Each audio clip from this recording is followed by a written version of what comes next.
Hey everyone, welcome to the channel. Today we're diving into an overlooked topic when it comes to living in a Skoolie in cold weather: redundant heating systems. Why stick with one heating method when you can have several options for different conditions? Whether you're driving, parked off-grid, or hooked up to shore power, I'll show you how having multiple heating solutions in your Skoolie will keep you warm no matter what nature throws your way. Before we dive into heating systems, let's talk insulation, the foundation of warmth. Insulating your bus is the foundation of any heating strategy. Proper insulation helps trap heat inside, which means your heaters, whether they're electric, diesel, or wood burning, won't have to work as hard. Some popular insulation options for Skoolies include spray foam, an excellent choice for the metal ceiling and walls in a Skoolie; rigid foam boards, affordable and effective, great for the walls and floors; and reflective insulation, perfect for windows and reflective barriers to keep radiant heat in. Choosing the right insulation will depend on your climate and how much time you will spend in the cold weather. But once your bus is well insulated, you'll be ready to maximize the efficiency of any heating system that you choose. You might be wondering, why would I need more than one heating system in my bus? The answer is simple. It's flexibility and reliability. In a Skoolie, you'll find yourself in all sorts of environments, from freezing mountain ranges to chilly city streets. Sometimes you'll even be in more milder climates and may not need much heat at all. Man, it's noisy around here. I'm out here in Portland, Oregon, and it is kind of chilly here today. Having redundant heating systems means you'll always have a backup. If one system fails, you can rely on another one. And I think that's key to whether you're off-grid or boondocking wherever you go with your Skoolie. Whether you're parked off-grid for weeks, dealing with cold weather on the road, or enjoying the comforts of shore power like I am here today, each of the 4 heating systems covered in this video offers something unique, so let's break them down. First on the list is the Cubic Mini Wood Stove. This is the ultimate off-grid heater. It's compact, powerful, and runs on nothing but wood. That means no electricity, no fuel dependency, just good old-fashioned warmth. If you're parked in a remote area with no access to shore power, this little Cubic Mini Grizzly is your best friend. Plus, there's something really satisfying about building a fire with wood you cut yourself and you know it's seasoned. And there's just something about the warmth that radiates out here. It's like no other type of heat, especially on a really cold night like it is here in Portland. It is cold and raining outside right now. And also, what's really cool about a wood stove in a bus is that no matter where you are, if you have dry, seasoned wood, you're going to be warm. It really doesn't matter what time of year. Just keep a supply of wood, whether up like I do here, or you can keep some extra wood down below in the storage area if you have that.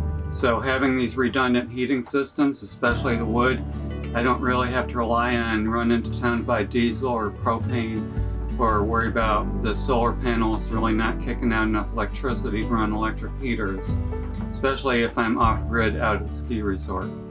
Of course, wood stoves do require regular attention. You'll need to feed the fire and keep an eye on it.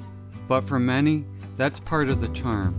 The Cubic Mini is perfect for when you're completely off-grid and you want a natural, eco-friendly heating solution.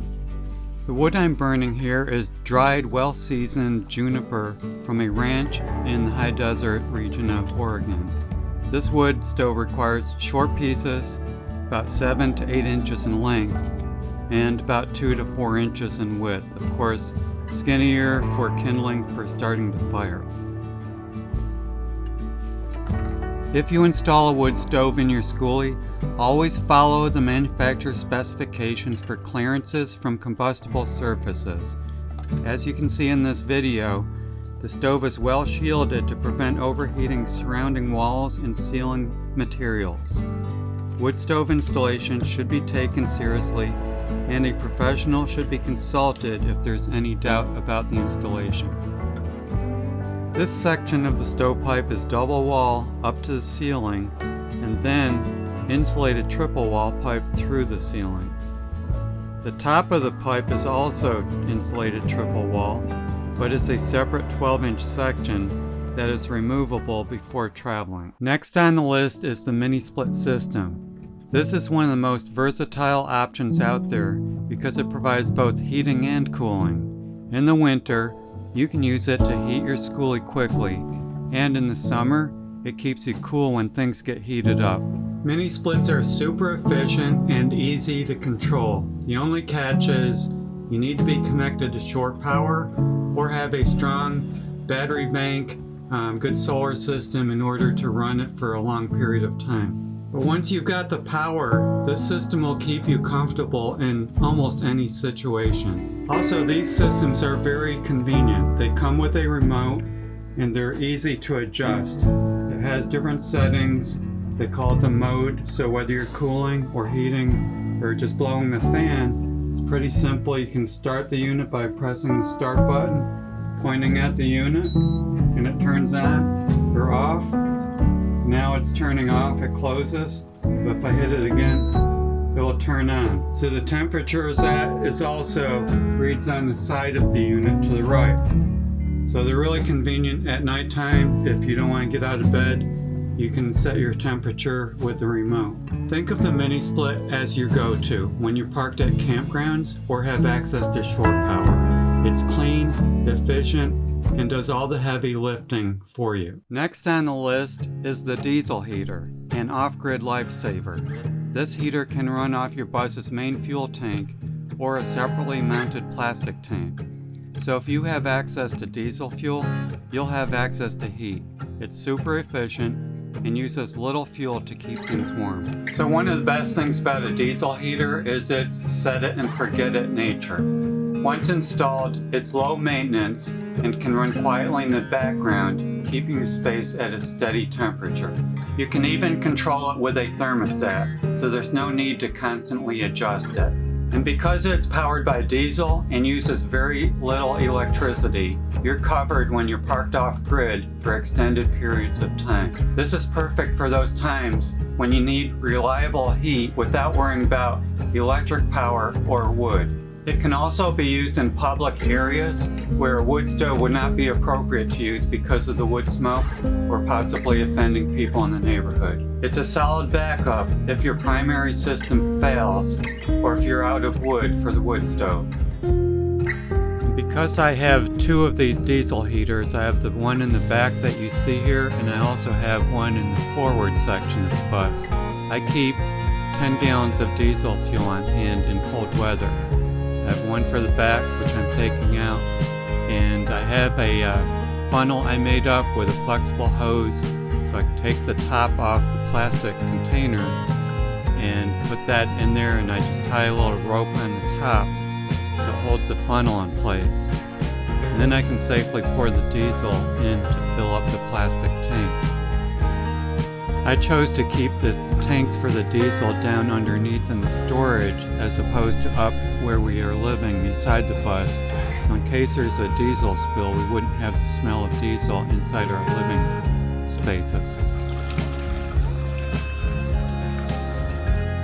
However, in the winter and cold weather, usually when it gets down to about 25 degrees or less, I have to add an anti-gel solution to the diesel to keep it from gelling the lines. From underneath, you can see the exhaust pipe, the fuel line, the air intake, and there's a cord for the fuel pump. Now let's not forget about the original bus engine heater. While it only works when you're driving, it's a great way to heat your Skoolie during long trips or when you're on the move in cold weather. When you're on the road, this system pulls heat from the engine and pumps it into the cabin, essentially giving you free heat since the engine is running anyway. The white box in this picture is a heat exchanger that I came up with and built. It includes the copper heater core and an electric fan that is controlled from the dashboard on the bus. The two hoses you see in the ceiling of the storage area are the supply and return heater hoses from the engine. These hoses carry the hot antifreeze from the engine in the system to exchange in the heater core with the fan blowing over them, it brings the heat up into the cabin. In this picture, I have my right hand on the return duct that brings air from the passenger side of the bus and into the heat exchanger to be reheated and blown up through the vent on the driver's side of the bus.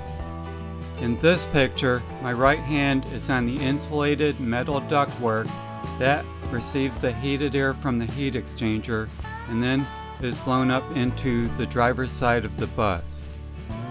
This picture shows me opening the door to the filter box.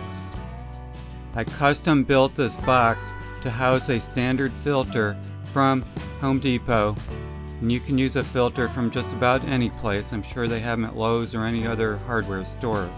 But this will catch any dust from the return side of the bus and traps the dust before it enters into the heat exchanger. This needs to be done so that the heat exchanger does not get plugged up with dust over time. This system is duplicated because I have two heating cores in the bus, one in the front and one in the rear. So I have two filter boxes. It's perfect for those times when you're traveling through colder regions and you want to stay warm when you're on the road and don't have to rely on other systems like your Minisplit, the wood stove, or diesel heaters. There you go. You can see. Sound good now.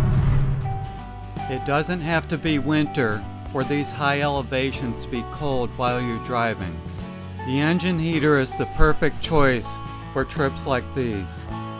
While you can't rely on this heater when you're parked, it's a great complement to your other systems. It helps keep things warm when you're moving and saves your other resources for when you're stationary. If you're parked off-grid for a while and have access to firewood, just fire up the Cubic Mini wood stove. For long-term parking with shore power or a good solar setup, the Minisplit is your best bet for efficient and reliable heat.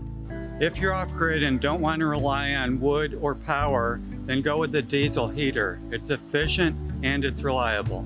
And of course, if you're on the move, the original bus engine heater will keep you warm while you drive. So there you have it, 4 heating systems for your Skoolie or bus conversion that will keep you warm in any condition. Redundancy is key.